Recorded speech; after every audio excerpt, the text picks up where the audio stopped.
एक बहुत अच्छी नस्ल का कुत्ता था, उसके 2 पिल्ले हुए। एक पिल्ला चला गया पुलिस विभाग में, दूसरा पिल्ला चला गया एक परिवार में पलने के लिए।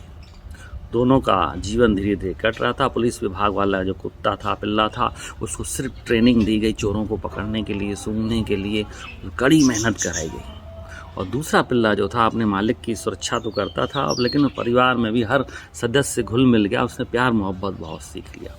दोनों का जीवन बड़े मज़े से कट रहा था। वो पिल्ला जो पुलिस में था उसको सिर्फ काम से मतलब होता था, उसको किसी प्यार मोहब्बत या व्यवहार से कोई लेना देना नहीं था। लेकिन दूसरा कुत्ता जो पल रहा था वो बड़े ठाठ से पल रहा था, प्यार मोहब्बत और व्यवहार तो था ही जीवन में, मालिकों की सुरक्षा भी होती रहती थी। 10 साल के बाद दोनों के जीवन में एक घटना घटी। पुलिस वाले विभाग के कुत्ते को रिटायरमेंट दे दिया गया कि अब हमारे ये किसी काम का नहीं है, और उसकी बोली का आह्वान किया गया। उसको कोई खरीदने को तैयार नहीं हो रहा था। एक व्यक्ति ने दया दिखा करके 500,000 रुपये में उसको खरीद लिया। और दूसरा कुत्ता जो घर में पल रहा था वो एक दिन अचानक गुम हो जाता है। मालिक बहुत परेशान होता है, घर वाले सारे उदास हो जाते हैं। एक पेपर में न्यूज़ दी जाती है कि इस हमारे कुत्ते को जो खोज के लाएगा उसको 1 लाख रुपये का इनाम दिया जाएगा। दोस्तों, 10 साल के बाद एक पिल्ले की कीमत आई 1,000 रुपये और दूसरे की कीमत आई लाखों। कारण ये है कि उसने सिर्फ काम किया, उसने कोई व्यवहार नहीं पाला, उससे किसी का भी लगाव नहीं हुआ और उसकी कीमत कौड़ियों में हो गई। जो पिल्ला अपने मालिक का हर प्रकार से ख्याल कर रहा था, हर प्रकार के रंग में उससे रंग जाता था, उसकी कीमत हो गई लाखों।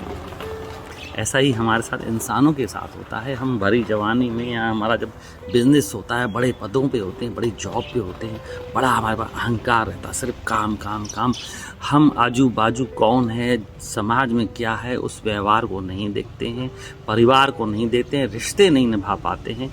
हमारी भी हालत अब रिटायरमेंट के बाद जब हम बूढ़े हो जाएंगे तो उस पुलिस के कुत्ते जैसी होनी है जिसकी कीमत कौड़ियों में थी। लेकिन आप अगर पैसा भी कमा रहे हैं, व्यापार में हैं, समाज का भी ध्यान रख रहे हैं, अच्छे पदों पे हैं, समाज सेवा से जुड़ रहे हैं, दान पुण्य कर रहे हैं, परमात्मा की भक्ति में भी लगे हुए हैं, तो आपकी कीमत भी लाखों या ये कही अनगिनत आपकी अनमोल कीमत हो जाएगी।